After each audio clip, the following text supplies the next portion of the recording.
la o kɔnɔna la an nana an ni collectif an bɛ collectif kɔnɔna la an bɛɛ bɛ jɛ an bɛ baara kelen kɛ donc école peinture la o kɔnɔna la collectif yɛrɛ an ye partenaires ɲini ka u y'an dɛmɛ kosɛbɛ peinture kow ni cɛncɛn kow ka na an ka saliw dugumalaw dilan ka école peinture o musaka ko partenaires y'an dɛmɛ o la quoi donc an ye premier cycle peinture o kɔfɛ an kun bɛna taa second cycle la ko gouvernement ka projet bɔra k'u bɛna u ye école damadɔni ta k'u bɛna olu dilan donc u nana u ye second cycle yɔrɔ dɔw dilan u ye second cycle dilan bon yan nɔ fɛnɛ o y'a sɔrɔ an kun ye baara dɔw kɛ yan nɔ mais en tant que collectif CGS an kun ye baara dɔw kɛ yan nɔ donc u nana u seginna olu baaraw kan ka segin peinture kan ka tɔli dɔw falen olu baaraw kɛ bon alentour école alentour o kun tora yen nɔ an yɛrɛ collectif kɔnɔna la ko bɛɛ ka wari fara ɲɔgɔn kan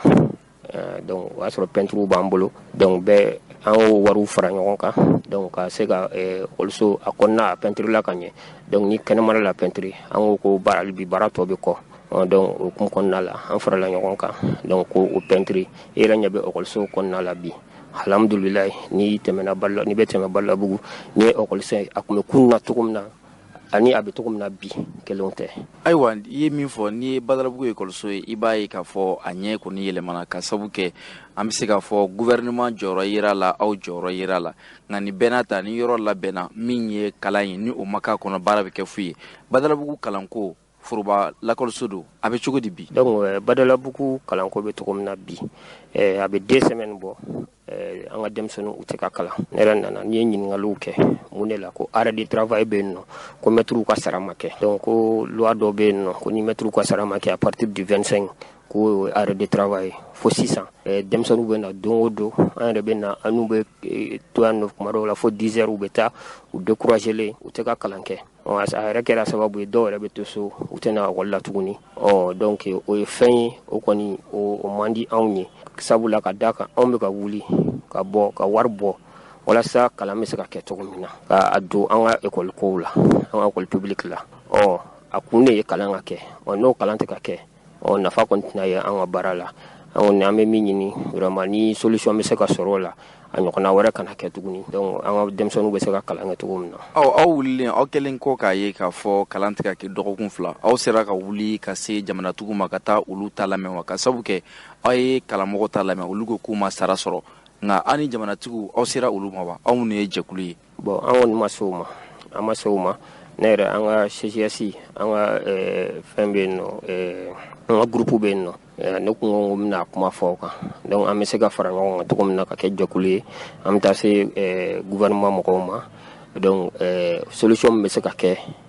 ni ka éviter prochainement kana kɛ parce que hali salon an y'a lakɔlɔsi ni maîtres ka sara kuma d'u ma a wagati maîtres tun bɛ kalan jɔ donc o ye fɛn ye a bɛ jouer an ka denmisɛnninw ka kalanko kan. Ayiwa min ye aw ka baara ye an bɛ fɛ k'a dɔn aw kelen kɔ ka baara daminɛ kalanko yɛrɛ nasira fɛ dɛmɛ b'aw bolo ka ta ka ɲɛsin denmisɛnninw ma wa min ye kalanminɛnko ye a y'o waleyaw dɔ lasabati yan. bon an y'o waleya dɔw lasabati kɔsa in na yɛrɛ an ka partenaire dɔ bɛ yen nɔ a bɛ collectif kɔnɔna la a y'an dɛmɛ ni minɛnw ye a ye cahiers ni matériel géométrique ani chiffon ni matériel didactique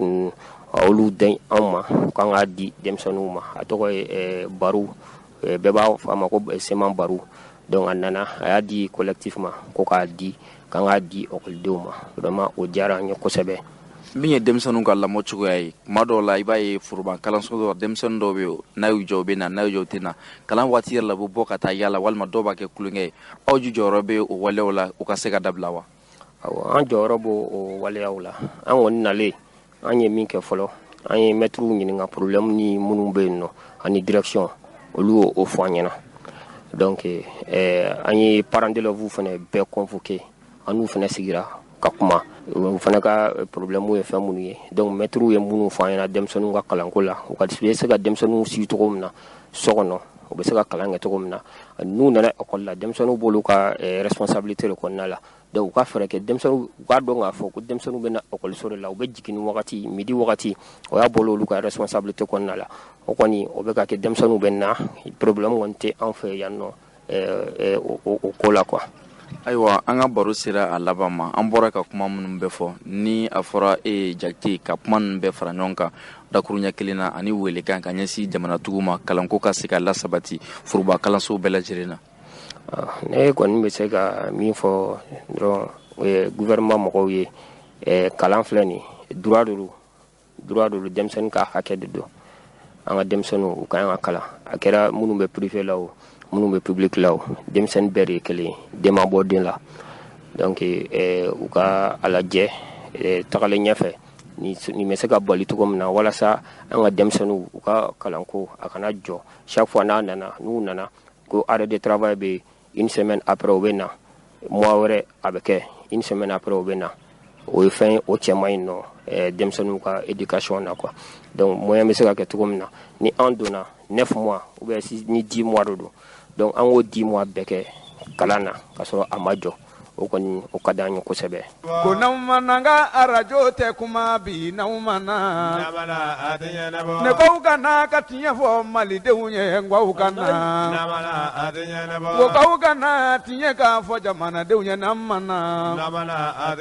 An balimaw n'an bɔra foroba kalanso la hali bi kalan hukumu kɔnɔna la i b'a ye k'a fɔ kabini kalan wulila novembre kalo tile fɔlɔ fo ka na se bi ma alamisa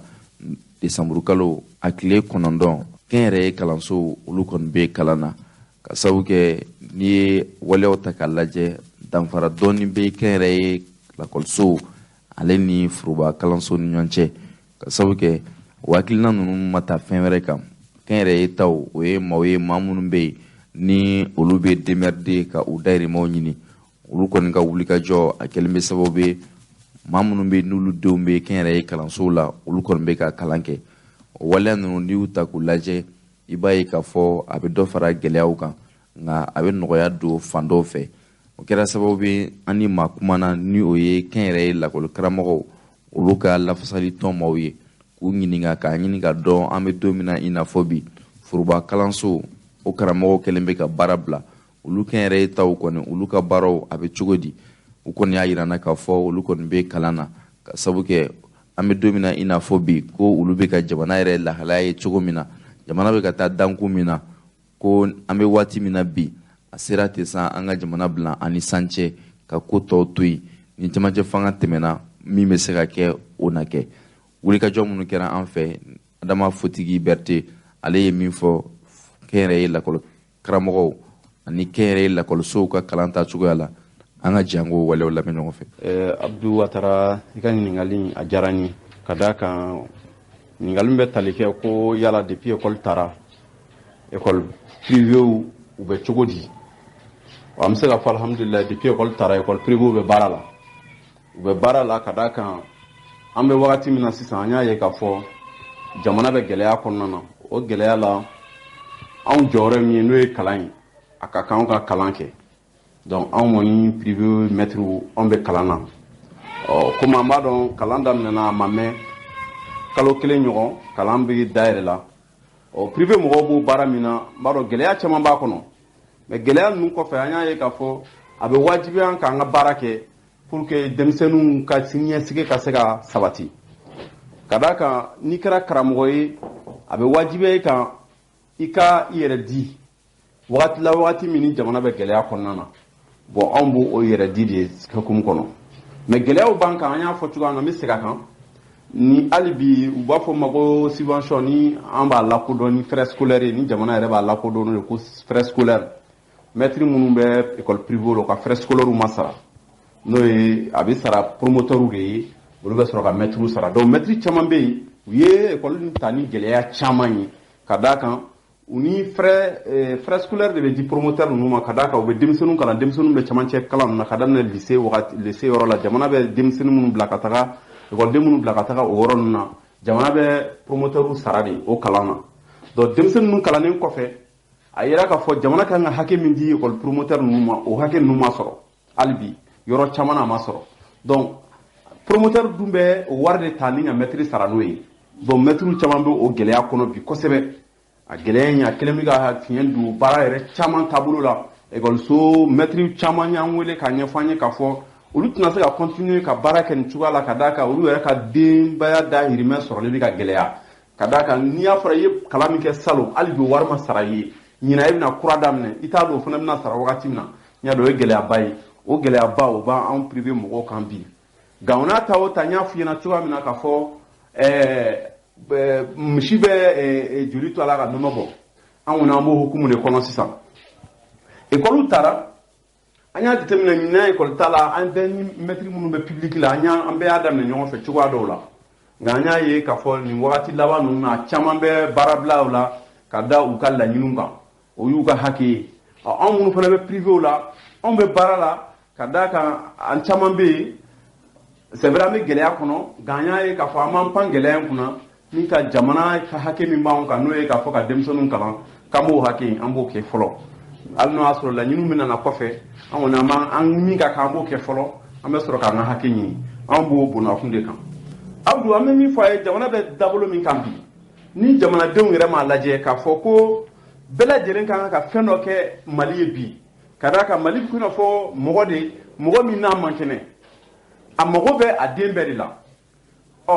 mun bɛ yɔrɔ min na bɛɛ lajɛlen kan ka ko dɔ kɛ ko min ni don min na ni Mali nana fisaya n bɛ se k'a fɔ ka Mali to gɛlɛya kɔnɔna na ne ye nin kɛ Mali ye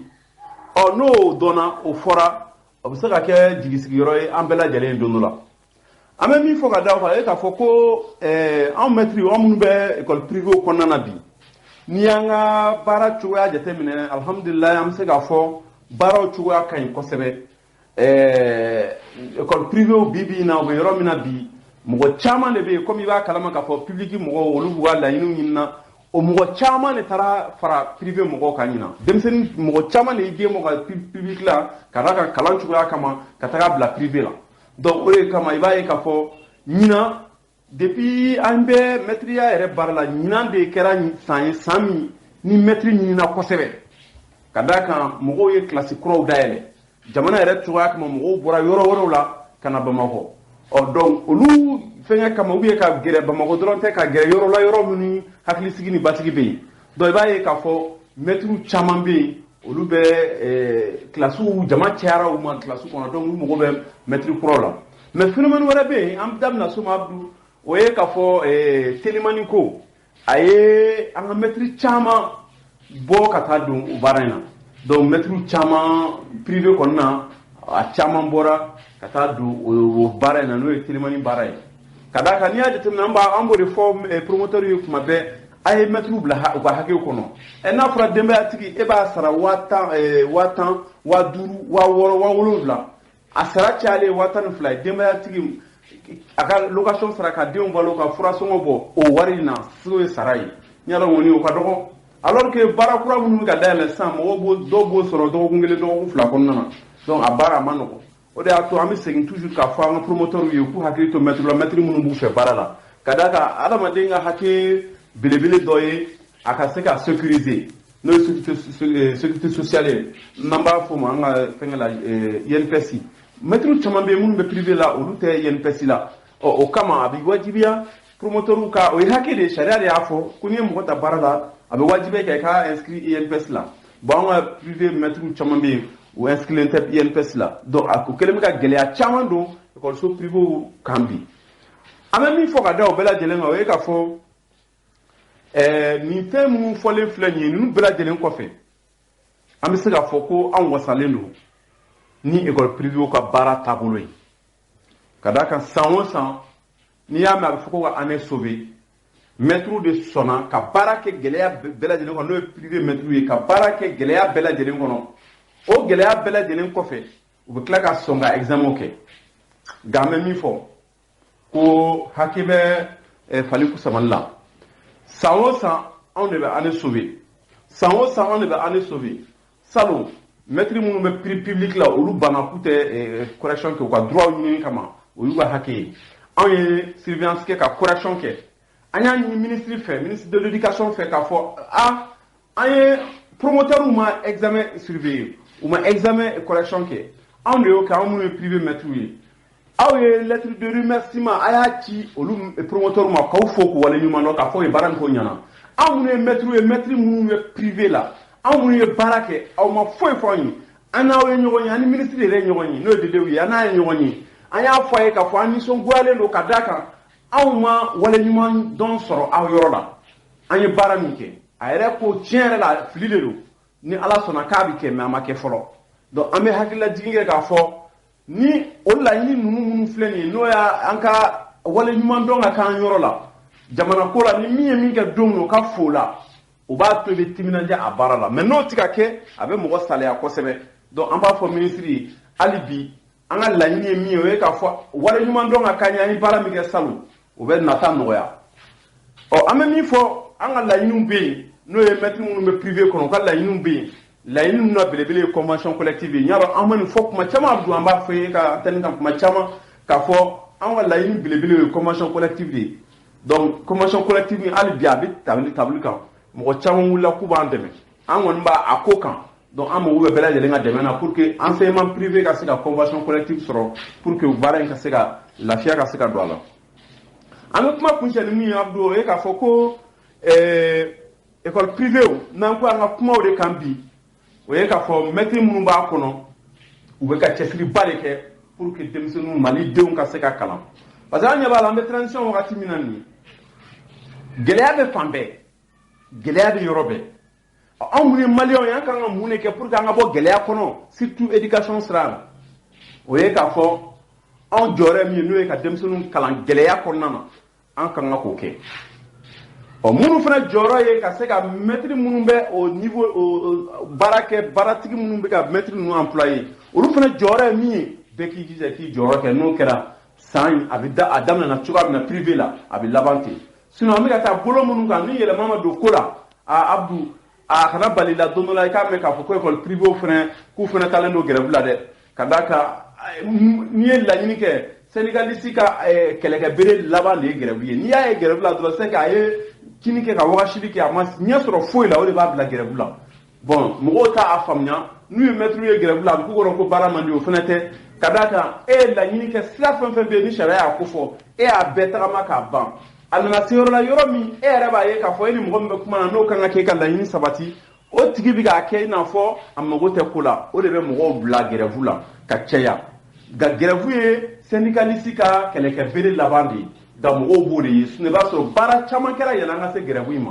donc an b'o de fɔ mɔgɔw ye u kana sɔn privé fana grève kana o fana kɔnɔ sinon a bɛ mɔgɔw saliya maliyɛn cɛman ni musoman bɛɛ jigisigiyɔrɔ ye école privée de ye bi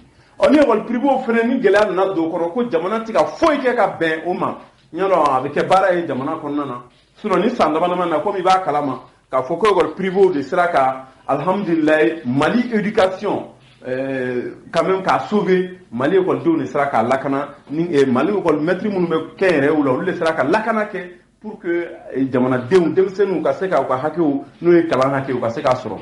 komi an b'a fɔ cogoya min na ni kuma janyana nafa bɛ dɔgɔya hakɛto bɛ kuma kan sallah mama ko faw ka na Mali kɔnɔ ni Mali kɔ ka faw ka na ko n'aw ma na n ka arajo tɛ kuma bi n'aw ma na ne k'aw ka na ka tiɲɛ fɔ malidenw ye n k'aw ka na an balimaw wulikajɔ min kɛra juma tɛmɛlen Bajangara marabolo kɔnɔna la n'a kɛra sababu ye dantɛmɛ wale dɔ taara ka ɲɛsin adamadenw ma maa caman ni tora la an bɛ dugawu kɛ Ala ka hinɛ u la o wulikajɔ ninnu olu kɔfɛ min ye kunungo ye n'o bɛnna araba ma desanburu kalo tile 8 an ka jamana ɲɛma Colonel Asimi Goita ale ni marabolo ɲɛma Dr Sogɛl Kokala Mayiga olu ka yamaruyaw la u ye Mali yɛrɛ minisiri 3 ɲɔgɔn bɔɲɔgɔnko bɛ yen u ye wele bila u ma ka u ci k'u kɛ jamana ka ciden ye ka taa Bajangarakaw fɛ ka taa tasibila kɛ ka ɲɛsin maaw ma maa minnu ni tora a la minisiri 3 in na min ye kɛlɛkɛcɛw ani kɛlɛkɛcɛkɔrɔw ka minisiri ni o ye Colonel Sajo Kamara ye ale tun b'a kɛnɛ kan ka se Ismail Wage ma n'ale ye bɛn ani basigi ni kolosuma o minisiri ye ani Imam Umaru Jara diinɛko ani batoko ani laadalako o minisiriya bolofara dɔ kalifalen bɛ ale la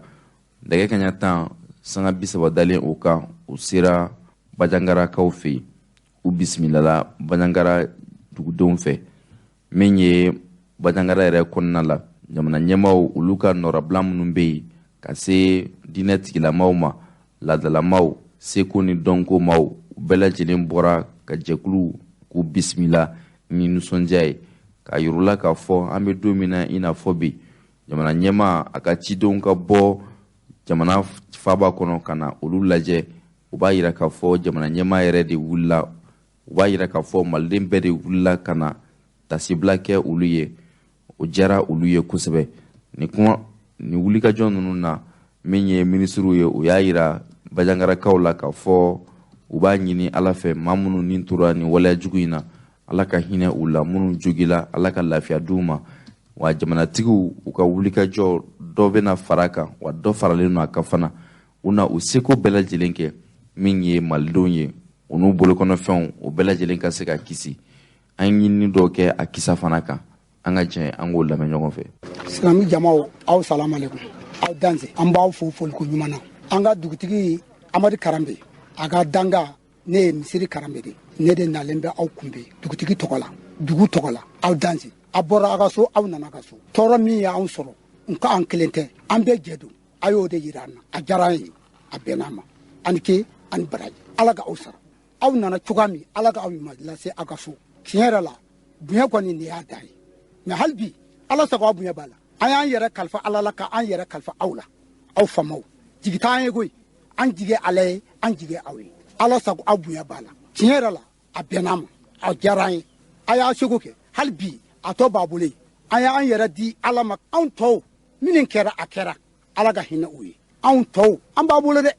an b'a ala bolo an b'a bolo kungo kɔnɔna minɛna so kɔnɔna minɛna min bɛ yen fɔli kɔni a tɛ ban an bɛ dɔ fɔ ka dɔ to a y'a ye a y'a mɛn an kɛ ani baraji aw bisimila aw salamu alaikum. n bɛ bɛɛ fo fɛn fɛn min bɔra mɔgɔw ka na yan ni n kumana yɛrɛ ne ni kasi yɛrɛ kan kan surtout ne tɛ kuma mɔgɔ si fɛ ne bɛ n ta ɲɛsin misi kamara de ma ani misi waga aw fila bɛɛ ne b'aw fila bɛɛ dɔn mais n'an bɛ jamana kelen ma vraiment an tɔɔrɔ la ni tɔɔrɔ tɛ fila ye tɔɔrɔ in y'a dan de fɛn fɛn min bɛ yen nɔ monsieur le maire bɔra yen a b'a dɔn bayara dusukuntigi yɛrɛ filɛ nin a b'a dɔn ne yɛrɛ tɛgɛ de ye su bɛɛ ta ka fara a ka pompe mɔgɔw kan kamara n'an bɛ jamana kelen ma a y'an sauver n'an bɛ jamana kelen ma a y'an lajɛ ministre de défense je m'adresse à toi mais bita kɔfɛ i b'a arasira an ye ka nin saya ɲɔgɔn a kana kɛ ni se kun kɛra ne ye kamara n kun bɛ su d'i ma mais se min bɛ ne ye ka n kasi i ye n bɛ n kasi i ye yɔrɔ dogolen tɛ dɛ diɲɛ bɛɛ b'a dɔn an ka kasi tɛ e sɔrɔ de bɛɛ bi ala y'a latigɛ an ka ɲɔgɔn sɔrɔ ka na an fili gadisiw bolo ma siyako kɛlɛ in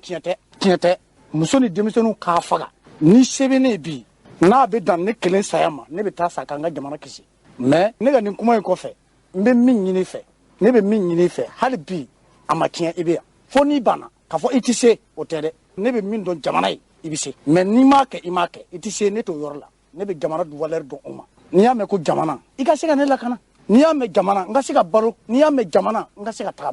tagama tɛ yen sɛnɛ ma se ka kɛ an bɛ taa sugu jɔ musow ye mun kɛ denmisɛnninw ye mun kɛ o ma foyi kɛ mais ninnu bɛɛ taara sa bi anw sigilen don bi fɛn fɛn min nana ne ka laɲini na bɛɛ kan ka drapeau bilenman siri an bɛɛ sara mali bɛɛ de sara a ye dɔ kɛ kuma laban n bɛ yɔrɔ min an ka laɲini ye mun ye cɛ tɛ yen anw tɛ se ka bɔ ka taa yɔrɔ si mais muso minnu bɛ yen minnu b'an dɛmɛ foyi t'u bolo marifa t'u bolo muru t'u bolo lɔgɔ sebeniku tigɛ ɲɔ fitinin n bɛ taa n balo ɲini ka segin ka t'u bɛɛ faga ne bolo ni mɔgɔ wɛrɛ y'a kɛ ne tɛ se ka sɔn o ma parce que ne marabaga ye e de kamara e de y'a kɛ o kɔrɔ t'a yira k'a fɔ n ka sira t'i la o tɛ dɛ ne ka sira b'i la e de bɛ se ka ne kanda in a dilen don e ma a bɛ e de bolo n'i y'a ta doni min b'an kan i b'a ta ka bɔ an ye an b'a ɲini i fɛ ni an ye jamana kelen ye n'an ma abandonné mais an kɔni ye abandonné don mais sisan nin kɔfɛ i ka arasira an ye saya in vraiment a y'an tɔɔrɔ fo ka taa se a dan na mais tɔɔrɔ kɔfɛ mɔgɔ ni kɔngɔ y'i minɛ i bɛ kasi dɔ ye i bɛ kasi ba an kasibaga ye an bɛ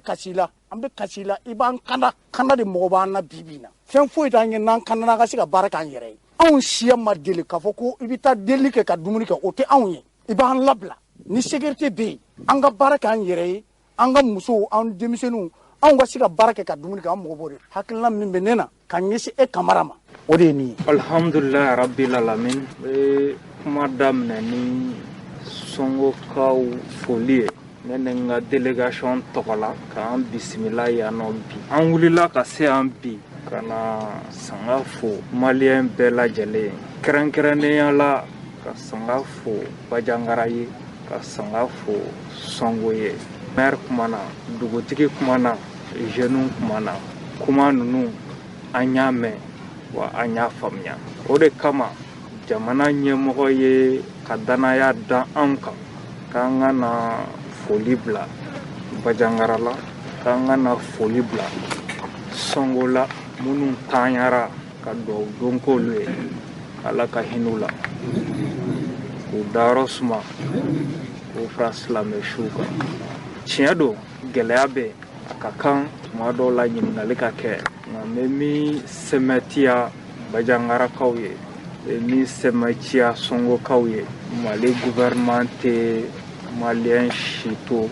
kɔfɛ Bajangara gɛlɛya bɛ yan gɛlɛya bɛ Mali yɛrɛ kan nka an bɛ don min na komi bi an bɛ labɛnw na sisan teliyala n b'a fɔ Bajangarakaw ye n b'a fɔ Songokaw ye ni ye Ala ta ye an bɛ labɛnw sabati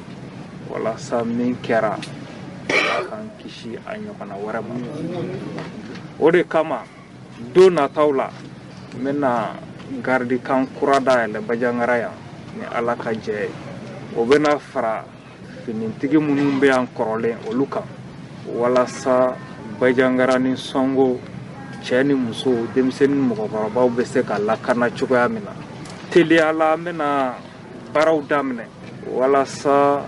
sira ninnu bɛ se ka lakana cogoya min na maire y'a fɔ cogoya min na jeunesse y'a fɔ cogoya min na walasa dugudenw bɛ se ka t'u dahirimɛ ɲini hakilisigi kɔnɔna la basigi kɔnɔna la nka nin baara ninnu bɛɛ lajɛlen a tɛ se ka ɲɛ cogoya si la ni maliyɛn bɛɛ lajɛlen ma fara ɲɔgɔn kan an k'an bolo di ɲɔgɔn ma walasa an ka laɲiniw bɛ se ka sabati an bɛ don min na komi bi armée malienne bɛ ka fanga sɔrɔ dɔɔni dɔɔni an bɛ se ka fɔ o de kama bingalikɛla ninnu u dɛsɛra u tɔ ye fɛn kelen min ye sisan o ye ka se musow ani denmisɛnninw ma an ka faamuyali la a kun tɛ dɔwɛrɛ ye u ɲɛ b'a la don nataw la ni Ala sɔnna wagati jan tɛ lafiya bɛ nale jamana in kɔnɔ nin kɛwale jugu in kun tɛ dɔwɛrɛ ye ka fara don jamanadenw ni ɲɔgɔn cɛ walasa an ka laɲini ye min ye n'o ye jamana ka basigi ye an kana se ka mɛ an b'a yir'u la ka fɔ nin kɛwale si tɛ na an finitigilakaw an maliyɛnw bali an ka baara la n'o ye ka basigi ni hakilisigi o sabati jamana in kɔnɔ an b'a ɲini aw fɛ an ka kɛ kelen ye hali bi an k'an fanga fara ɲɔgɔn kan an ka ɲɔgɔn lajɛ don nataw la ni Songokaw ye min ye ni Bajangarakaw ye min ye ni maliyɛnw ye min ye o de ye tiɲɛ hali bi an bɛ Ala deli Ala ka jamana in basigi Ala ka jamana in basigi Ala k'an fanga se a la Ala k'an fanga se a la hakɛto b'o kan ونقول إنا لله وإنا إليه راجعون قال الله سبحانه وتعالى إن الموت الذي تفرون منه فإنه ملاقيكم ثم تردون إلى عالم الغيب وشهادة فينبئكم بما كنتم تعملون صدق الله العظيم. Dieu a dit la vérité. Songokaw kuyi alata san kɛmɛ ka kɔ ɲinanye aw ni anw an si kun tɛ dugukolo in sanfɛ san kɛmɛ ɲinan kɔfɛ i bɛna anw bɛɛ ɲini i t'an si sɔrɔ dugukolo in sanfɛ diɲɛ de ye dugu ye kabi mana a bɛ f'i ɲɛna k'i bɛ sa min y'an sɔrɔ dusukasi don a y'an dusukun tɔɔrɔ nka a diyara ninnu na ninnu bɛ arijinɛ kɔnɔ n bɛ fɛ ka mun fɔ diɲɛ in kuntala ka surun kojugu nka fɛn bɛɛ bɛ sara fɛn bɛɛ a bɛ sara anw b'a ɲini Ala de fɛ Ala k'a se di anw ma min kɛra an ka jamanadenw na anw ka se k'a sara sinon walahi Ala b'a sara an b'a ɲini Ala de fɛ a k'a se de di an ma k'a fɛrɛ di an ma juguw ye janfa min kɛ ka an b'u ka janfa gindo kalama an b'o ɲini Ala fɛ Ala k'o kɛ an ye Ala y'o de fɔ n ye kuranɛ aya min ta c'est taillé sur mesure a ko saya an bɛɛ bɛ boli a ɲɛ ko mais a b'an kunbɛn de yɔrɔ i bɛ ka boli fɛn min ɲɛ n'a b'i kɔ k'i gɛn a dɔ la n'i sen teliyara a tɛ ku i la mais Ala ko i bɛ boli ka taa yɔrɔ min a bɛ bɔ yen de k'i kunbɛn donc wajibi a bɛ ɲɔgɔn kunbɛn k'a bɛ adamaden dara bamuna na i ni lahara de ka surun ka tɛmɛ diɲɛ kan seconde o seconde bɛ tɛmɛ minute o minute bɛ tɛmɛ o bɛɛ bɛ tigɛ ka bɔ i si la o la mɔgɔw b'a fɔ ko anniversaire ko n kunna jara ko san kelen farala n si kan san kelen de bɔra i ka dugukolo kansigi la su janyana cogo o cogo dugu bɛ jɛ nka Ala ko ko wɛrɛ bɛ yen a bɛna bɛɛ ɲininka i ka baara la o de la Seydina Ali ko a ma fɛn kɛ mɔgɔ la ale ma fɛn kɛ mɔgɔ ye i ye fɛn o fɛn kɛ i y'a bɛɛ k'i yɛrɛ ye walima i y'a bɛɛ k'i yɛrɛ la an ministre ani an ka ɲɛmɔgɔ ye min fɔ bi kuma fɛn o fɛn kan ka fɔ Maliko la a bɛɛ fɔra ka ban gouvernement min bɛ yen bi ka fara an ka ɲɛmaa kan n'o ye président ye an bɛ wale de nɔfɛ o de la an ko diɲɛ donw bi kow tiɲɛ yira a ko ni Ala sɔnna a ma min bɛna kɛ a bɛna ye wa an sɛmɛnen n'o de la koyi an b'a ɲini Ala fɛ minnu fatura Ala ka hinɛ u la fɛn o fɛn kɛra k'an to Bamako n'an y'a mɛn an y'a faamu wa a ma digi an na koyi sabula ni dusu kasira wajibi ko dɔw bi kɛ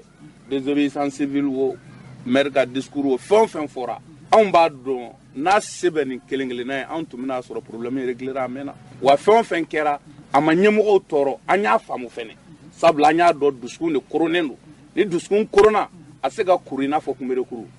et nous sommes solidaires nous sommes engagés jamana in anw dar'a la jamana ka bon ni anw ye ka taa ka segin olu tununa fɔ a ɲɛmɔgɔw bolila ka taa résidence dilan jamana wɛrɛ kɔnɔ parce que kɛlɛ binna u ka jamana kan janfa binna u ka jamana kan ka se ka t'u ka jamana yɛrɛ kan ka jamana kisi u taara fɔ yɔrɔ wɛrɛ nka an bɛ don min na i ko bi ni Ala sɔnna a ma jamana in an bɛna kuma bɔ a y'an dɛmɛ ni duwawu ye a k'an dɛmɛ ni hakilisigi ye ko in dabɔlen de don a kama ka jawuli kɛ ka mɔgɔw papa ka mɔgɔw suma den fitininw ye mun kɛ musow ye mun kɛ mun b'u bolo muru t'u bolo marifa t'u bolo foyi t'u bolo mais Ala tɛ ji to nɔnɔ la inshallah o la jamana ɲɛmɔgɔ ka na yan anw bɛ fɛn o fɛn di aw ma o si tɛ foyi ye adamaden ni mais dutigi ni kungo y'i ka duden sɔrɔ dutigi ɲuman b'a jira dutigi la ko e de ta ye kungo in ye o de ye fɔlɔ ka ministre de la défense wuli ka na bila anw ɲɛ ka na o bɛ ko bɛɛ bɔ o kɔfɛ a ko a ye balo dɔɔni bila ka na saraka tɛ dɛ wallahi anw b'a dɔn aw tɛ saraka minɛ n'a ye anw b'a dɔn pɛrɛ k'a fɔ hɔrɔn si tɛ yen ko delili ka di min ye mais an bɛɛ b'a dɔn ni saya kɛra sarakati bɔw bɛ yen dépenses bɛ yen saya hami bɛ yen ka tila tuguni ka wuli an bɛna sarakati min bɔ ka hinɛ se an ka siw ma an b'o kɛ cogo di o de kama a ye suma tɔni 10 bila malo tɔni 5 ani ɲɔ tɔni 5 ka miliyɔn 10 d'a kan ko k'a di maire ma minnu fatura ka sarakati ɲuman b'u ye k'a ɲini Ala fɛ halisa Ala ka hinɛ u la minnu joginnen don ni nɔgɔya min bɛ se ka k'olu ye ka o ɲini k'a s'u ma an bɛɛ ka jɛ ka Ala wele jamana ba tɛ yen koyi jamana o jamana taara ɲɛ jamanaden ɲuman dɔw de y'a taa ɲɛ wa ŋaniya min bɛ gouvernement in kɔnɔ équipe min bɛ yen bi ŋaniya min b'an kɔnɔ o de ye ni Ala sɔnna a ma Mali ka hɔrɔnya a n'a ka bonya o segin a ma basigi bɛn ani keleya kɔnɔ maire ye min fɔ maa jugu bɛ siya bɛɛ la maa ɲuman bɛ siya bɛɛ la ko in siya ko tɛ foyi ko tɛ janfa de don min sirilen don jamana kama wa ni Ala sɔnna a ma janfa ye an b'a foni Allahumma shahidna Ala ka hinɛ banbagatɔw la Ala ka yafa k'u ma Ala k'u dayɔrɔ nɛɛma k'a ɲini Ala fɛ anw minnu tor'u kɔ ya Rabbi Ala ka barika don an na Ala k'an mɛn ka sarakati b'u ye jamana Ala k'a bɔ dingɛ kɔnɔ ya Rabbi Ala k'a bɔ dingɛ kɔnɔ min sirila an ka jamana kama Ala anw tun tɛ yen mais a bɛ kɛ don min e Ala tun bɛ yen a kɛra e Ala ɲɛna minnu y'a kɛ u bɛ k'an tɔɔrɔ ni se min ye an y'a ɲini Ala fɛ Ala k'o se in ban u bɛ k'an tɔɔrɔ ni se min ye Ala k'o se in ban ya Rabbi Ala de ye fanga tigi Ala de ye se tigi Ala k'o di an ma Ala k'an ka se n'an ka fanga yɛlɛ u ta sanfɛ k'an ka jamana lafiya ka jamanaden bɛɛ kisi wassalamu alaikum warahmatullahi wabarakatuh. An balimaw min ye jɛkulu ye jɛkulu min bɛ wele ko CSDM ni o ye maliden minnu sigilen bɛ jamana kɔ kan olu ka lafasali tɔn ye olu ni minisiri n'o ye professeur Ikasa Mayiga ye minisiri min sigilen bɛ Mali kura o jɔli baaraw sabatili kama u ye barosigi kɛ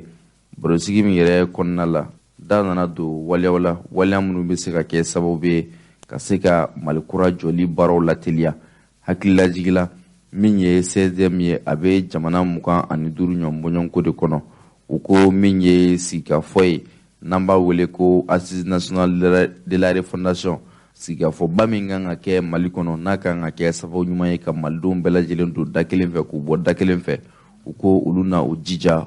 u sen ka ye o baaraw la CSDM ka ɲɛma n'o ye Mohamed Chérif Aïdara ye a bisimilala minisiri kɔni fɛ kɔrɔfɔ in kɔnɔna la min ye jamana 20 ɲɔgɔnbɔɲɔgɔnko ye a yirala k'a fɔ sigikafɔ in a kan ka kɛ jamana 20 bɛɛ lajɛlen kɔnɔ CSDM fana y'a yira k'a fɔ u ka kɔrɔfɔ la ko jamana 20 in an bɛ don min na i n'a fɔ bi olu y'a ye u ka dɔgɔ ka sabu kɛ min ye sigikafɔba min kɛra Ibrahim Boubacar Keïta ka fanga waati la ko jamana 25 ɲɔgɔn bɔɲɔgɔnko o de kɔni ye o sigikafɔ in baaraw la waleya. Sigi in kɔnɔna la min kɛra 16e ɲɛma ni minisiri fɛ, 16e ɲɛma n'o ye Mohamed Chérif Aïdara ye, a ko ale b'a ɲɛfɔ minisiri ye kun min na ale y'a yira k'a fɔ jamana ka kɛ 25 ye. A waleyaw ko n'i y'a dɔ ta k'a lajɛ i b'a ye k'a fɔ bɛɛ lajɛlen na i yɛrɛ sɔrɔ a kulun kɔnɔna la. Maliden fɛn fɛn bɛ jamana kɔ kan a bɛɛ lajɛlen dɔnna ye a la. O fana bɛ se ka kɛ sababu ye sigikafɔ in a kɛcogoya ɲuman hakilisigi ni basigi kɔnɔ o fana ka se ka lasabati. A waleyaw kɛra sababu ye minisiri kɔni y'a yira k'a fɔ jamana 20 min kɔni kun fɔra u bɛna bɔ o ma ka taa fo jamana 25 i n'a fɔ 16e ɲɛma ye a fɔ cogoya min na. 16e jɛkulu ɲɛmaw a n'a ɲɛmaba u kɔni ye minisiri fo a ka fasoden ɲumanya la. Olu kɛlen ko ka laɲini f'a ye ni a sɔnna o ma. A bɛna kɛ sababu ɲuman ye maliden minnu fana sigilen bɛ jamana kɔ kan olu ka se ka u fɛlata fɔ Mali kura yɛrɛ jɔli baaraw la.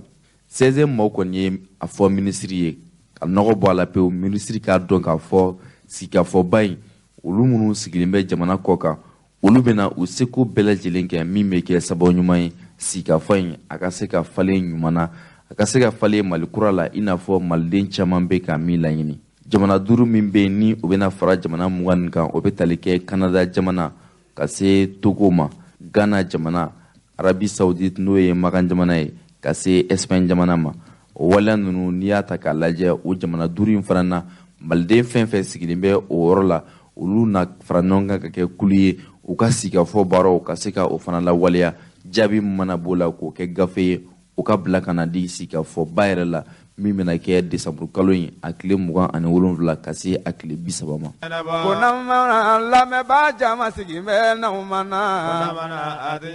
ko faw ka na Mali kɔnɔ ni Mali kɔ ka faw ka na. An balimaw min ye an ka jamana ɲɛmaa ye Colonel Assimi Goïta ale ka wulikajɔ baaraw la min ye dɛmɛ ye ka taa ka ɲɛsin jamana kɔnɔdenw ma minnu bɛ degun kɔnɔna la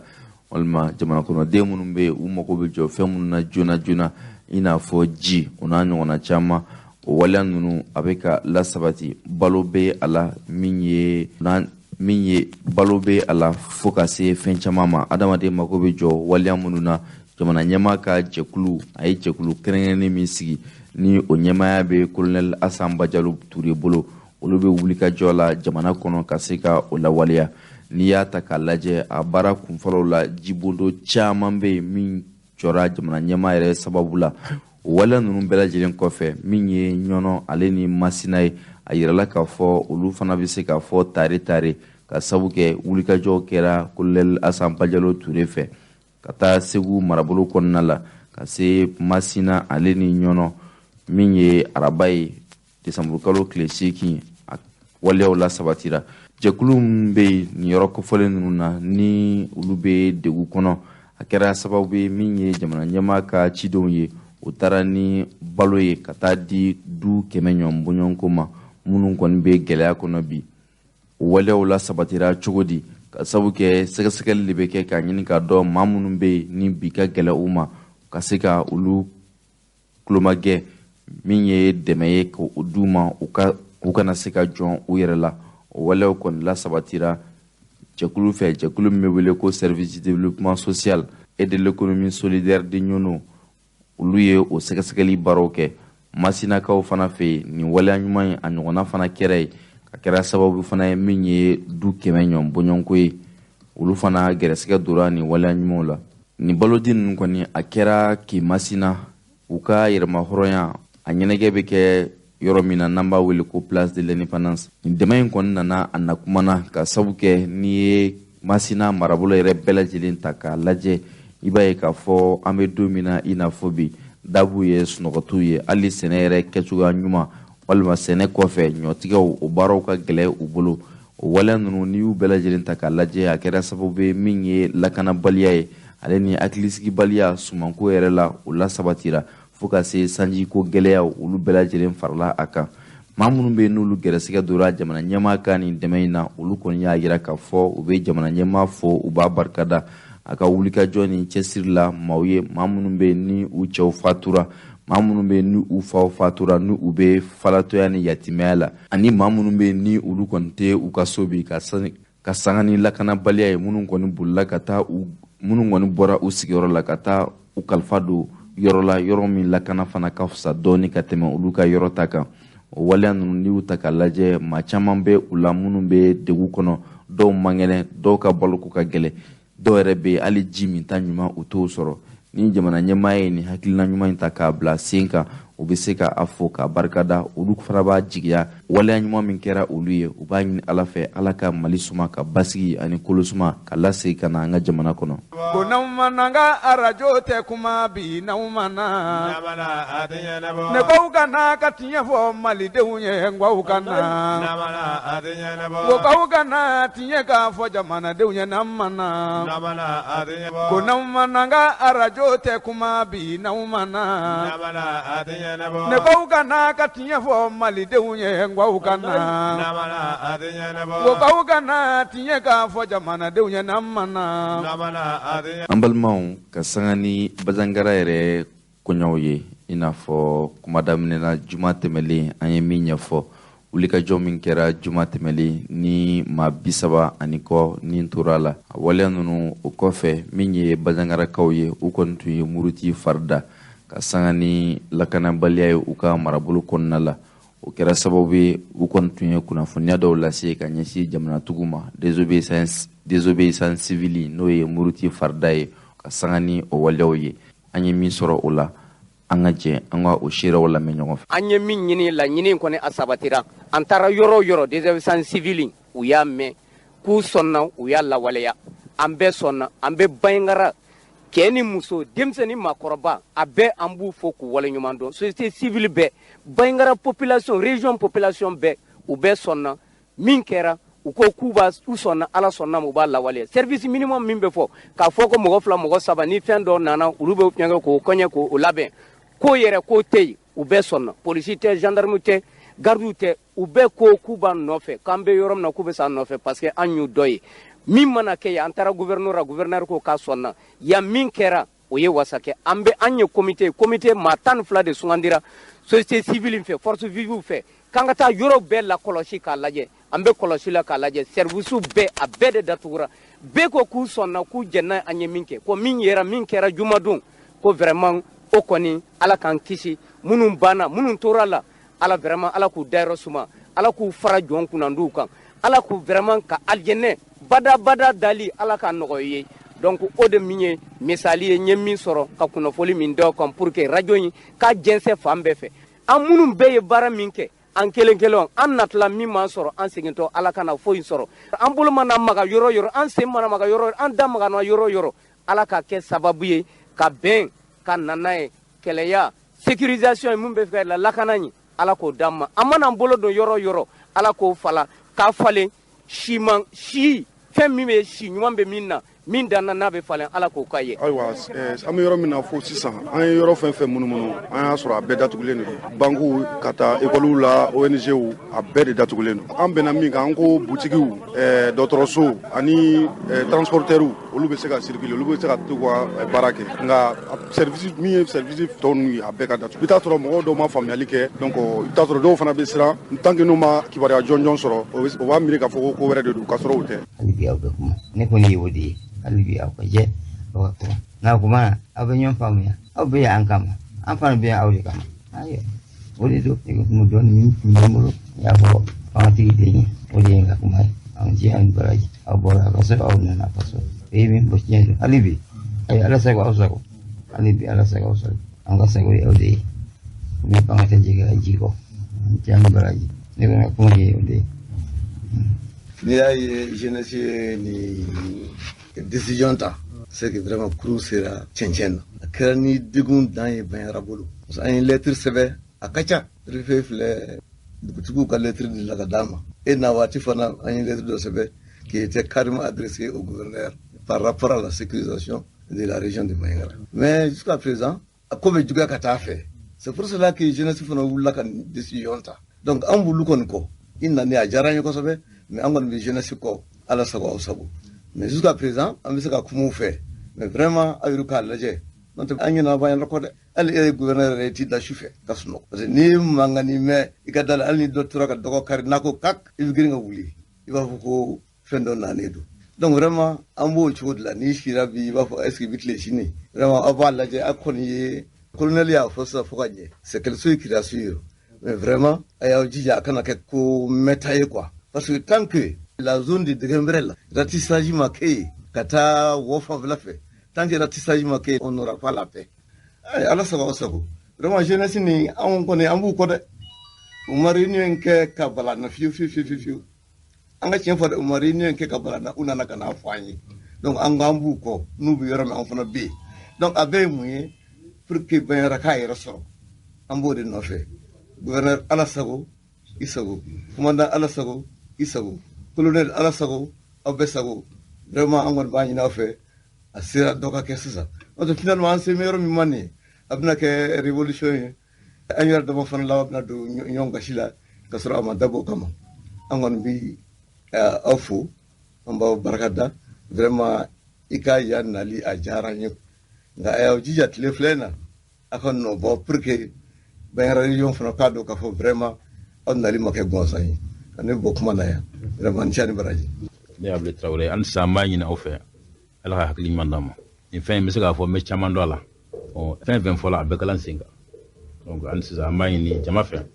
an ka fara ɲɔgɔn kan pour que an ka se ka jugu kɛ ka bɔ an da la sinon jeunesse b'a dɔn an bɛ ko caman kɛ ɲɔgɔn fɛ donc n bɛ se k'a fɔ an ka dugu mɔgɔkɔrɔbaw fana ye o seere ye hali sisan an b'a ɲini jeunesse fɛ ko ni an ka fara ɲɔgɔn kan pour que jugu ka se ka bɔ an da la o ye mun ye u ka jija kuma ɲɔgɔn min man cɛ depuis kunun u kɛlen ka continuer an ɲɔgɔn cɛ an kana kuma ɲɔgɔnya tigɛ parce que ne yɛrɛ fɛ ni gɛlɛya nana an kan ka fara ɲɔgɔn kan de kosɛbɛ mais an man ka bɔ ɲɔgɔn na donc n b'o ɲini aw fɛ hali sisan a ka kuma o fɛ min fɔla Mali jugu foyi tɛ Bandiagara yan maa ma ye Bandiagara bi a bɛɛ bɛ Bandiagara fɛ donc ko mina gɛlɛya cogo to an ka kuma ni ɲɔgɔn ye pour que an ka se ka bɔda sɔrɔ ɲɔgɔn fɛ m'o laɲini de kɛ aw fɛ hali sisan Aminu Kamara n'a ka jɛɲɔgɔnw a ka continuer a ka kuma n'an ka jeunesse ye a kɛlen ka jeunesse tɛ o même administration ka jeunesse don parce que an bɛɛ de mago b'o la donc an ka fara ɲɔgɔn kan pour que an bɛ bɛɛ min ɲini a sera ka se ka sɔrɔ komi colonel Umar y'a fɔ cogoya min na labɔn bɛ sen na n'Ala sɔnna a ma a bɛna fɛn dɔ ye mais fɛn min na bɛɛ b'a dɔn k'a fɔ a ma nɔgɔn a tɛ komi n'i y'a fiyɛ a bɛ tunu o tɛ donc an ka da ɲɔgɔn na an ka baara kɛ pour que lafiya kana Bandiagara an fɛn fɛn bɛ yan bi an bɛɛ de bɛ Bandiagara fɛ an bɛɛ de bɛ Bandiagara fɛ maa si tɛ bi dugu kɔnɔ bi k'a fɔ min tɛ Bandiagara fɛ o tɛ yen an fɛn fɛn kɔni bɛ yan bi an bɛɛ b'a fɛ donc an b'a ɲini aw fɛ an ka fara ɲɔgɔn kan an ka baara kɛ pour que lafiya ka se ka na n bɛ fɔ wele-welekan de fɔ Aminu Kamara n'a ka jama ɲɛna a ko lase jeunesse ma an bɛɛ yan an bɛɛ bɛ kulu kelen de kɔnɔ donc o k'an dɛmɛ pour que jamana in Bandiagara ka se ka suma olu danna bɛɛ o k'an dɛmɛ donc an b'o fo an b'o waleɲuman dɔn ani cani baraji. Ne ye gouverneur de la région de Bandiagara, c'est Meissa Fani.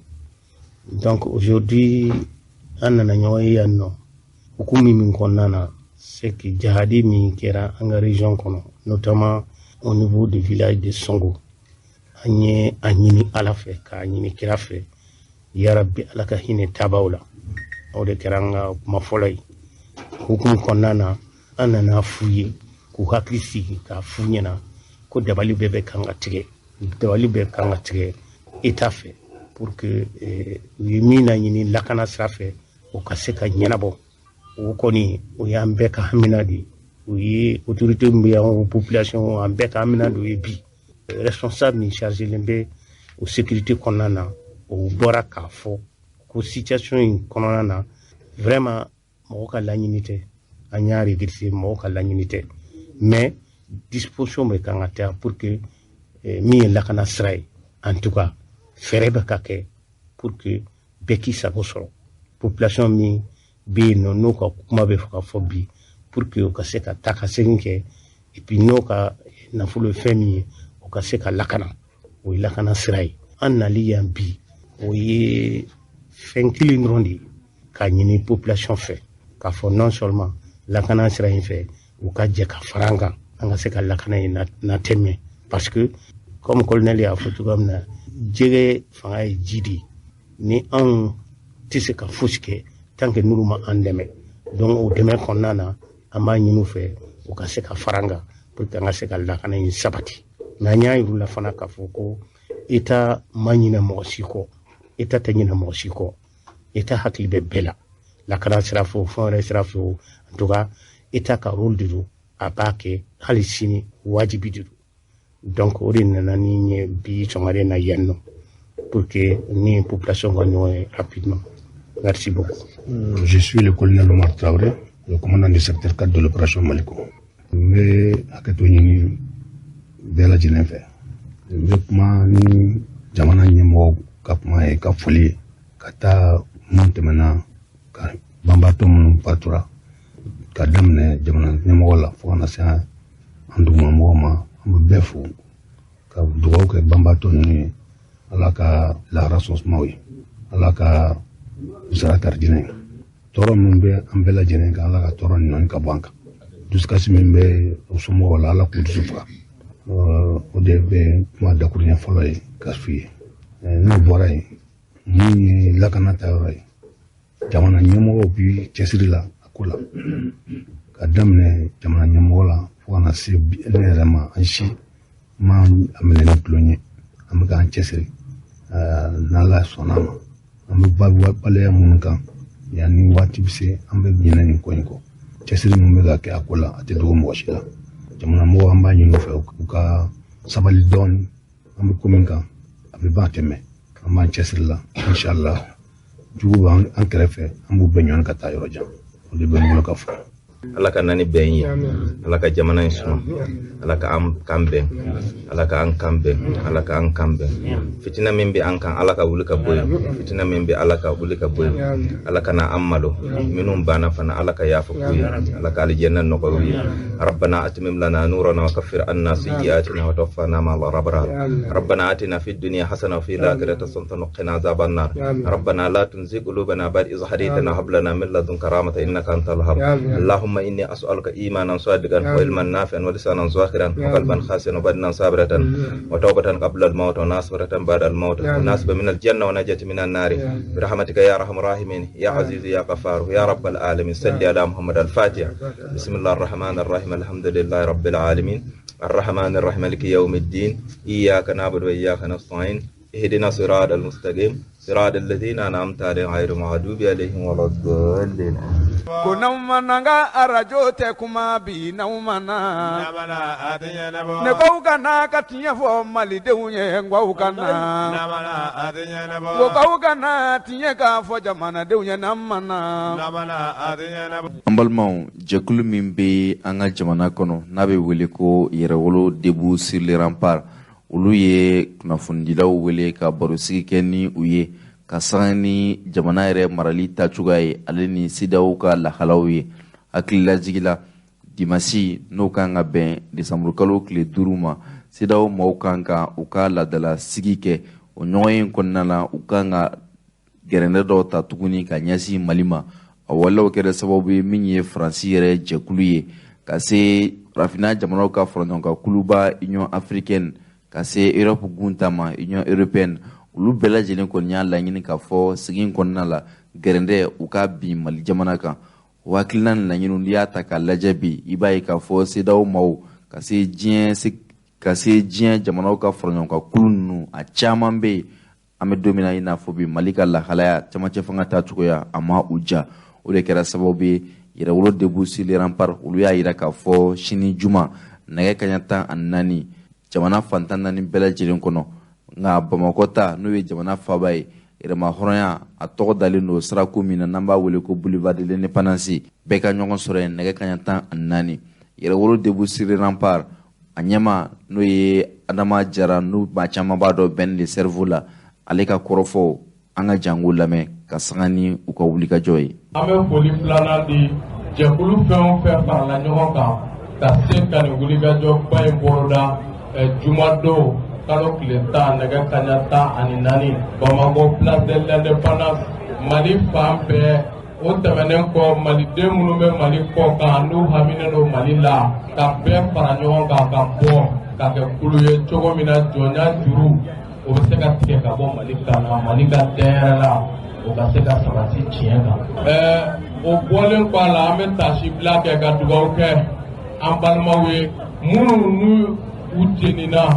bisi kɔnɔ ko seulement u b'u ka ci sira fɛ u faso kɔnɔ jamana kɔnɔ maaw fɛ maa minnu o wagati kelen na n'u ka laɲini a dɔnnen don u ka baarakɛta a dɔnnen don u baarakɛcogo u baarakɛɲɔgɔn nin bɛɛ dɔnnen comme Tigɛnja l'a dit on a tout compris o baara min bilala sen kan i b'i yɛrɛ ɲininka ɲininkali kelen i b'a fɔ dɔrɔn ko à qui profite le crime nin fɛn o fɛn bɛ senna bi nin wagati kɛrɛnkɛrɛnnen in ma k'a ɲini ka jamana ɲɛmɔgɔw ko ka wale kɛ min bɛ na ni danaya fɛgɛya ye jamana marabagaw ani jamanadenw ni ɲɔgɔn cɛ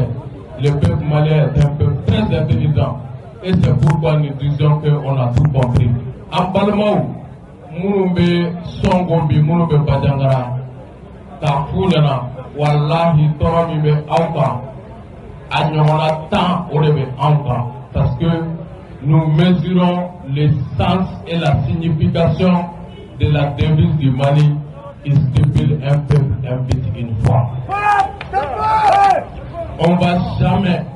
vous laisser tomber, jamais. Mali pensité, Mali densité, il veut Mali qu'on avait Mali Koka, ko Aman Keredi Madjako Sakoka Kodima, Billahi Atoke. En serment de Mali la façana défait et nous allons respecter cet engagement patriotique jusqu'au dernier jour de notre vie. Au Kama, conseil Mimembolo, la délire Mimembolo, Blasraligani, Delika Mimembolo, Kajasi Ambalmauma, Bajangara Kono. Nous devons rester très très vigilants. On ne doit pas se tromper d'ennemis. En Kanasson, Kafili Djougula, en Kanasson, Kafili Djougula. Jugu seko ka ca, jugu tɛmɛsira ka ca, jugu bɔcogo ka ca. An kana sɔn jamais Faransi min ye guerre créé anw ka jamana kɔnɔ 2012 san 10 an bɛ guerre kɔnɔ. Bi o wagati kelen o Faransi kelen bɛ ka CEDEAO manipuler ko CEDEAO ka embargo kɛ Mali kan.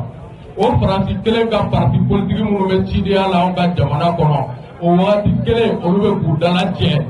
Ko fɔ Mali ka taa élection na nin wagati kelen kɔnɔ i b'a ye k'a fɔ u bɛ fɛn kelen de nɔfɛ c'est la guerre civile Ala ka Mali kisi o ma wa ni Ala sɔnna a ma Mali den sɛbɛnw Mali karamɔgɔ sɛbɛnw bɛ dugawu la su ni tile an ka karamɔgɔ b'o la Serifu Sarafa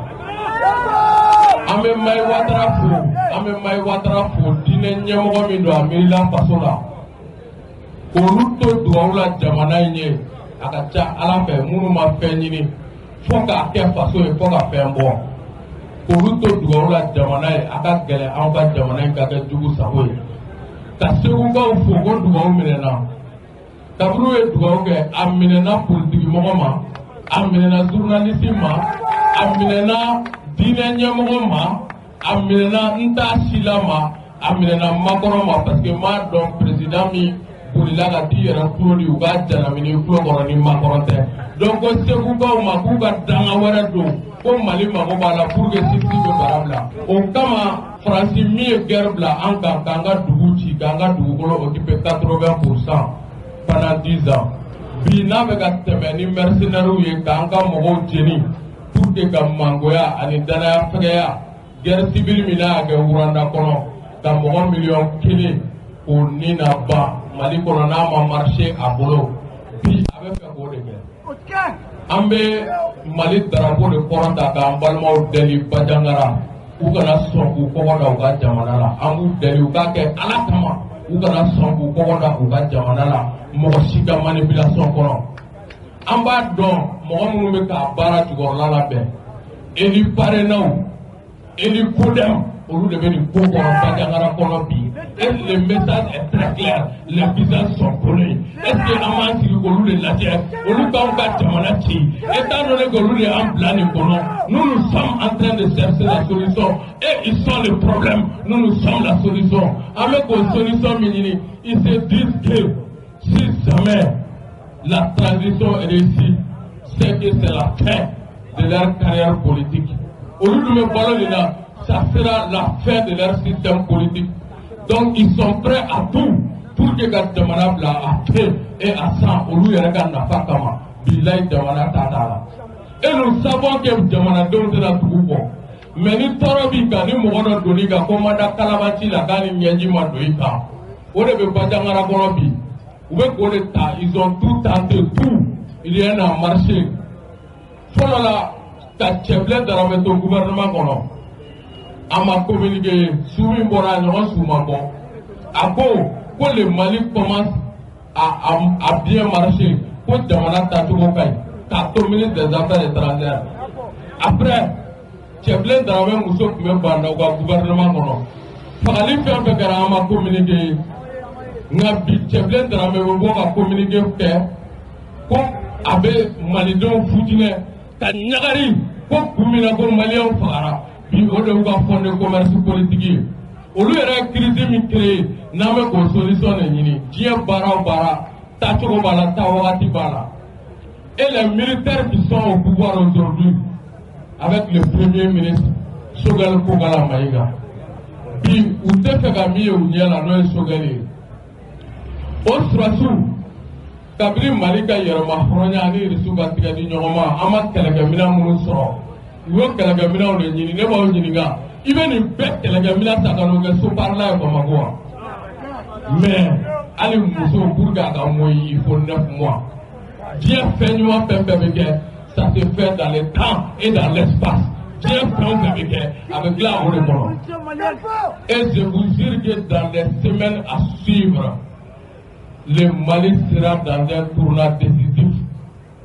Mali siniɲɛsigi a bɛna jaralatigɛ dɔgɔkun damadɔ a baara bɛ daminɛ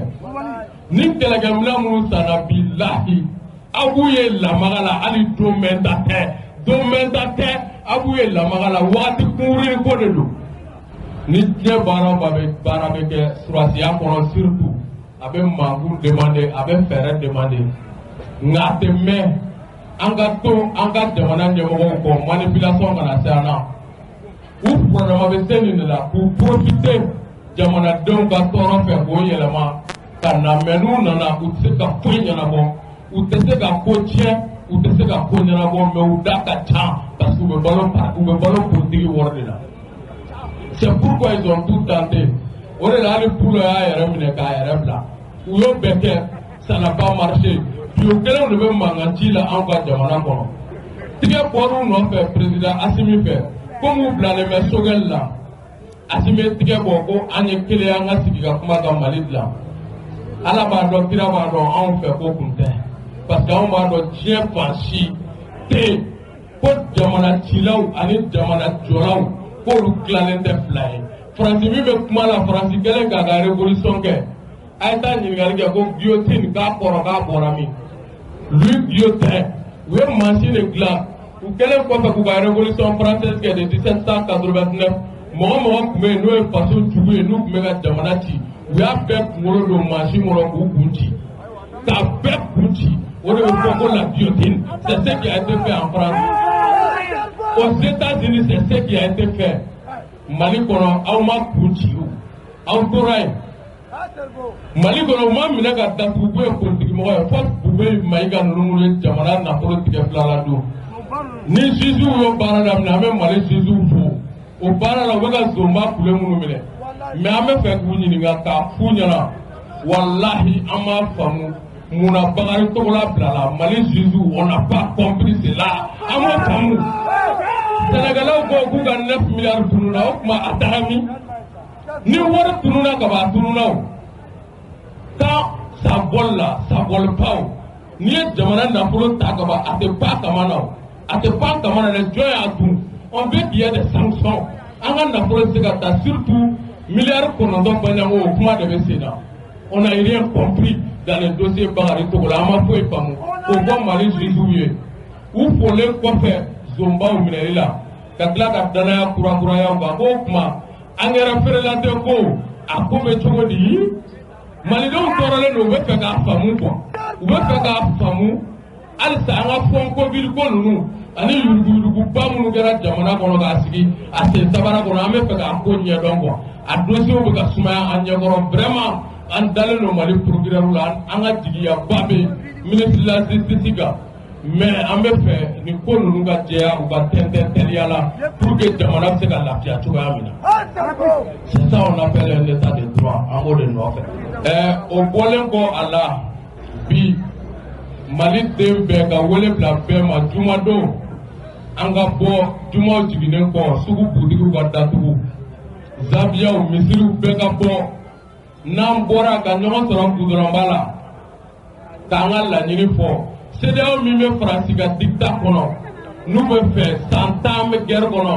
aw t'an dɛmɛ an ka bɔ guerre kɔnɔ d'accord an ko an m'an tigɛ di irisiw ma aw ka kuma cayara kirikirimasiyɛn wulila maintenant k'u bɛ fɛ ko ka Mali peuple bila kungo kɔnɔ un peuple qui subit une guerre imposée par vous-même pendant 10 ans aw m'u dɛmɛ ka bɔ a kɔnɔ fo ka kungo wulila o kɔfɛ olu ka surasi 20,000 bɛ anw ka jamana kɔnɔ k'u bɛna sardine boîte d'an ma walayi u bɛ yala yala la don o don k'u ka fisa ni bi ye o kama k'u bɛna sardine boîte di olu ma ka corned-beef di olu ma o mɔgɔ 20,000 bilahi talahi walahi o mɔgɔ 20,000 a bɛɛ ni Ala n'a kira cɛ olu de bɛ Mali 20,000,000 balo n b'a dɔn an b'a kɛ cogo min je sais comment nous allons procéder an tɛ kuma mais le dimanche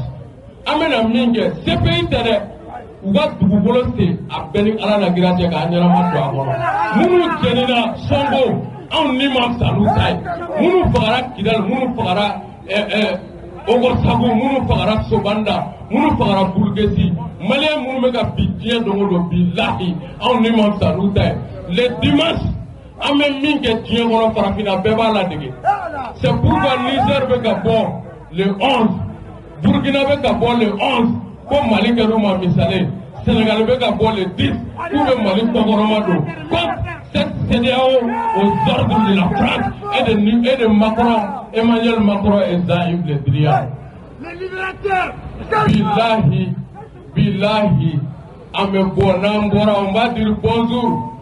à la station Total. Bonjour Chamane,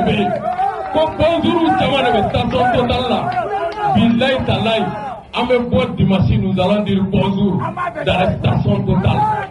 Bonjour Pépé, on va aller dire bonjour là-bas. An balimaw hali bi ka sanga ni CEDEAO maaw ka wulikajɔ ye min ye jɛkulu ye n'an b'a wele ko pionniers laadala pionniers olu ka jɛkulu ni a ɲɛmaa ye Bobo Traoré ni maa caman b'a dɔn Bob la ale ye wulikajɔ bila sen kan a ye bataki dɔ bɔ n'o ye sɛbɛnfura ye k'a bila ka taa di diɲɛ siriginani jɛkulu tɔnba bɛɛ lajɛlen ma ka tila k'a di Mali yɛrɛ marabaa bɛɛ lajɛlen ma hali diinɛmaw o bɛɛ lajɛlen ye gafe in sɔrɔ gafe in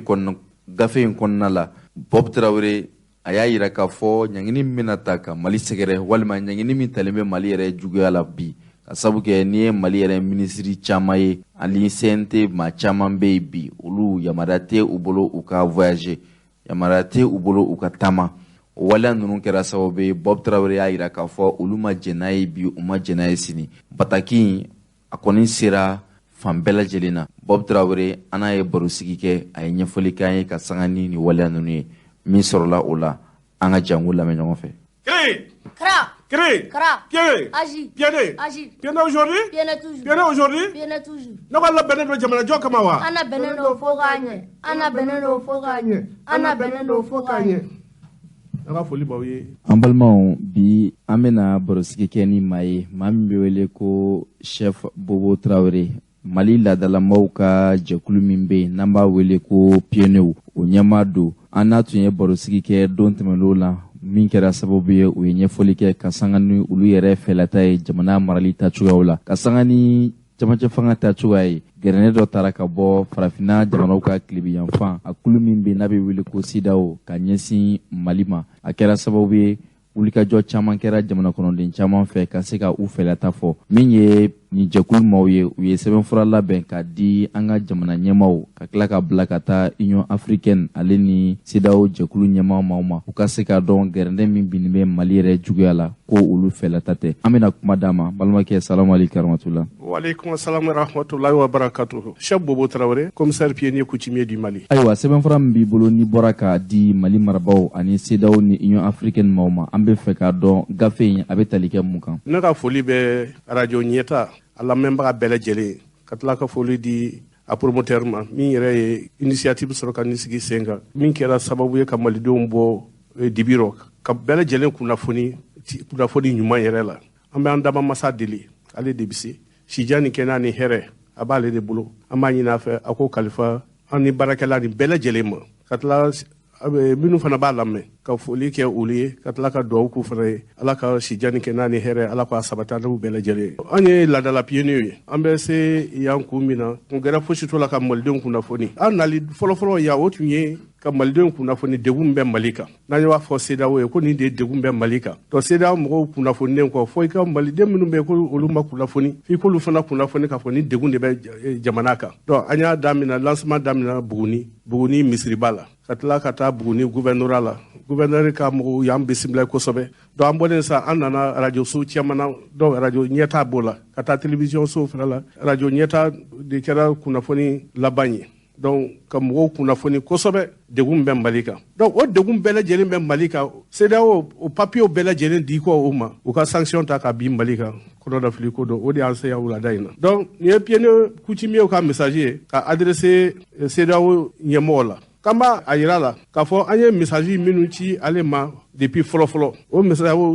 a cira CEDEAO ma ka ci Nations Unies ma ka ci Union africaine ma o message kɔnɔna la an y'a f'u ye degun min bɛ jamana kan o bɛɛ lajɛlen ɲɛf'u ye o k'a dɔn o min cir'u ma o k'a dɔn k'a fɔ ko jamana ɲɛmɔgɔ minnu tɛmɛra o ma fosi kɛ ni k'a ka kɛlɛkɛminɛnw tiɲɛ ka tila ka minɛnkɔrɔw san min kɛra sababu ye ka sɔrɔdasiw ka dɛsɛ u ka kɛta la donc o de okumu kɔnɔna la mali cɛdenw n'o an ka sɔrɔdasiw ye olu dɛsɛra u ka wale la mɛn o kɛra sababu ye jugu sugu bɛɛ donna mali dugukolo kan ka tila ka su cayara la min kɛra sababu ye ni degun donna musow ani denmisɛnninw kan o bɛɛ lajɛlen kɔfɛ an y'a yira CEDEAO mɔgɔw la k'u ka accord bɛɛ lajɛlen kɛra cogo cogo u ka convention kɛra cogo cogo u ka règlement kɛra cogo cogo o président ni ale de bɛ o ko bɛɛ lajɛlen kunna bi an y'a yir'u la k'u ka mali ka transition k'u ka kɛ exceptionnel ye an tilala ka kulekan bɔ ka ɲɛsin CEDEAO mɔgɔw ma ko malidenw u balimaw u n'u teriw u bɛ bateau min kɔnɔ ko bateau in bɛ ɲini ka dafiri dɛ ka yir'u la ko n'u ma malidenw dɛmɛ à travers la transition u ka transition in dɛmɛ n'o tɛ fɛrɛ fosi t'a la mali jamana a tɛna to basigiyɔrɔ fiyewu i b'a fɔ ko mali jamana yɛrɛ taalen don ko an bɛ waati min na mali bɛ gɛlɛya min na n'i ye sanction ta ka mali sɛgɛrɛ o kɔrɔ k'i y'a gɛn ka bɔ CEDEAO la an fana labɛnnen don ka anw sen bɔ CEDEAO la n'u ye sanction ta ka anw sɛgɛrɛ o kɔrɔ k'an tɛ CEDEAO mɔgɔ ye o k'an to degun na ka tila ka degun gɛrɛ d'an kan donc o kɔrɔ ko o y'an gɛn de ka bɔ CEDEAO la donc fɔ maliden bɛɛ lajɛlen k'o faamuya sanction a kɛra sugu sugu ye an tɛna sɔn o ma ka tila k'a yira CEDEAO ɲɛmɔgɔ la mali bɛ lahala min na bi an ye dokuman fɛn fɛn bɛɛ lajɛlen d'u ma mali suspani an tun sigilen tɛ n'a ye suspension mana k'a sugu sugu an tun sigilen tɛ n'a ye wa a kɛra balanako ye an ma parce que CEDEAO jamana a bilama min b'a fanga kunna o ye ganayɛn ye ganayɛn ka bɛ fɛn min kunna an kɔni tun dalen b'a la k'a fɔ a tɛna kɛ fiyewu donc Gana ye jamana ye min ye farafinna tilebiyanfan mɔgɔ ka danaya bɛ jamana min kan an piyeniw ni fɛn ko don an piyeniw de fɔlɔfɔlɔ ye kɛlɛ kɛ jamana tagabolo la an ka kɛlɛkɛminɛnw tiyali ka sɛbɛnni kɛ k'a di assemblée président ma k'a di ministre de la défense ma k'a di ɲɛmɔgɔw bɛɛ lajɛlen ma k'u bɛ k'an ka kɛlɛkɛminɛnw tiɲɛ k'a tɛ kun an fɛ fiyewu hali n'a sɔrɔ an ye kaso k'a la ka taa fɔ tile 61 kaso la o m'an tɔɔrɔ an tila ka message dɔ dilan ka bila ka taa jamana ɲɛmɔgɔ ninnu ma minnu ye CNSP mɔgɔw ye k'u ka jɛkulu bɛɛ u ka bɛɛ lajɛlen fara ɲɔgɔn kan pour que ka jɛ ka u ka mɔgɔ ɲɛnamaw ta u la u ka se ka transition dɔ labɛn min tɛ aw ta ka bɔ yen transition tɛ min ye donc u ka to yen u kana to yen an fɔlɔ de y'a fɔ ko une transition sans à la va vite ka tila k'a bila fasoden ɲumanya transition kɔnɔ o kɛra utu kalo tile 26 san 2020 na an tila ka layidu ta fana ko diyagoya don anw bɛ kɛ ciden ye degun min bɛ jamana kan k'a lase CEDEAO ma k'a lase Union africaine ma k'a lase Nations Unies ma an ye waleyaw kɛ mais o bɛɛ lajɛlen kɔfɛ u tila ka sanction ta ka mali sɛgɛrɛ a y'an tɔɔrɔ fɔ ka dan tɛmɛ CEDEAO ɲɛmɔgɔ an b'a ɲini fɛ aw ka mali dɛmɛ an bɛ ko don min na ko bi ɲɔgɔn sɔrɔnbɔ o tɛ anw nafa tuguni ɲɔgɔn jalaki o tɛ anw nafa tuguni an bɛ don min na bi ko fasoden ɲumanya o de tile bɔra donc bɛɛ lajɛlen k'i tigɛ di ɲɔgɔn ma an ka jɛ ka jamana in baara donc ka tila k'a fɔ fana ko mali ye dɔɔni jamana ye kodɔn jamana ye mali ye yɛrɛ dɔn jamana ye mali ye mɔgɔgɛrɛ dɔn jamana ye mali bonya ani karama o jamana ye mali ye donc k'a fɔ ko fasoden ɲumanya o de tile bɔra ko k'a ɲini CEDEAO jamana ɲɛmɔgɔ fɛ u ka fɛɛrɛ bɛɛ ɲini jamanadenw ka hakɛ o ka bonye ka tɛmɛ président minnu bɛ sigi n'o ye politique présidentw ye jamanadenw ka haka o ka kɔrɔta u t'a sanfɛ n'o kɛra coup d'état tɛ kɛ farafinna jamana yɔrɔ si an minnu ye Mali drapeau kalifara an minnu na Mali yɛrɛmahɔrɔnya san 50 stade Omnisport la Mali drapeau kalifara an pionnier minnu ma an b'a yira CEDEAO mɔgɔw la u k'u ka texte réviser u ka sariya bolo u ka jɛtiminɛ k'a la u ka règlement u ka jɛtiminɛ k'a la u ka convention u ka jɛtiminɛ k'a la pour farafindenw bɛ lafiya cogo min lafiya kana na jamana ɲɛmɔgɔw kan ka farafindenw tɔɲɔ an b'a ɲini CEDEAO mɔgɔw fɛ ka ɲini Nations Unies fɛ ka ɲini Union africaine fɛ sanction min bɛ ka taa ka Mali sɛgɛrɛ ou bien min talen don u k'a bɛɛ lajɛlen wuli ka bɔ yen an ye mɔgɔw ye minnu mɔden anw ye minnu ye kurukanfuga o charte labɛn min ye diɲɛ yɛrɛ mumɛ lajɛlen sariya bolobaw min ye o ka kɔrɔ ni o tila bɛɛ ye an pionniers min ye farafin bɛɛ balima ye diɲɛ denmisɛnninw bɛɛ teli don an ye layidu ta k'an bɛ Mali dilan an bɛ farafinna dilan an bɛ farafinna dilan hali n'an jeli bɛ bɔn an b'a kɛ an bolibagatɔw a bɛ fɔra min ma ko le comité national pour le salut du peuple an ko ka dɔ fara a kan et la renaissance de la démocratie sera la dernière transition du Mali minnu bɛ yen sisan ni a bɛ fɔ ma ko CNSP ko ka tila ka renaissance de la démocratie ko o fara o kan ko nin bɛ kɛ Mali ka transition laban ye parce que il faut que démocratie ka bange Mali la n'o tɛ démocratie salen don a kan tigɛlen don démocratie mana bange Mali la a tɛ bange fosi la ni jamanadenw ka hakɛ de tɛ fɛn bɛɛ sanfɛ l'intérêt supérieur du peuple au-dessus de tout donc n'o kɛra jamana a bɛ taa ɲɛfɛ farafinna bɛ taa ɲɛ donc nin ye an ka kumakan ye k'a lase CEDEAO ɲɛmɔgɔw ma an ka foli bɛ bɛɛ lajɛlen ye. Ayiwa an balimaw aw yɛrɛ bɔra ka nin kɔrɔfɔ ninnu lamɛn min ye ladilikanw ye ani u ka laɲiniw ye u ye minnu kɛ gafe ye ka di an ka jamanatigiw ma ka tila k'a di CEDEAO maaw ma ka sabu kɛ olu ka laɲini ye gɛrɛndɛ a ka se ka wuli ka bɔ Mali jamana kan camancɛ fanga ka se ka kɛ hakilisigi ni basigi la ka kɔrɔfɔ in ka a datugu dakuruɲɛ 2 an ka foli bɛ malidenw ye an de papier sɛbɛn k'a di CEDEAO ni Nations Unies ni Union africaine ma ko degun bɛ Mali kan degun bɛ Mali kan malidenw yɛrɛ t'a kalama ko degun b'u kan n y'a dɔn o kɔni ye kojugu ye parce que régime min bɔra sisan Ibrahim Boubacar ka régime min bɔra yen sisan o ni o dara fɛn fɛn kan a si ma fosi kɛ ni ka Mali ka kɛlɛkɛminɛnw k'u tiɲɛ ou bien ka minɛnkɔrɔw san o de degun bɛ jamana kan donc n'i siranna kuma ɲɛ dɔrɔn o kɔrɔ ko ɲɛfɛtaga tɛ yen quoi donc o min kɛra o kɛra degun ye jamana ma mais an ka nin bɛɛ lajɛlen bila an k'an tigɛ di ɲɔgɔn ma pour que ka Mali ka taa ɲɛfɛ Mali tɛ taa ɲɛfɛ ni malidenw tɛ donc o de bɛ se ka Mali la taa ɲɛfɛ baara an k'a bila an kunna ko fosi tɛ baara sanfɛ n'an ye baara kɛ dɔrɔn Mali bɛ taa ɲɛfɛ ne ka foli bɛ an lamɛnbaga bɛɛ lajɛlen ye hakɛto b'Ala sallallahu alaihi wa sallam. An b'i fo. Merci. Kulubali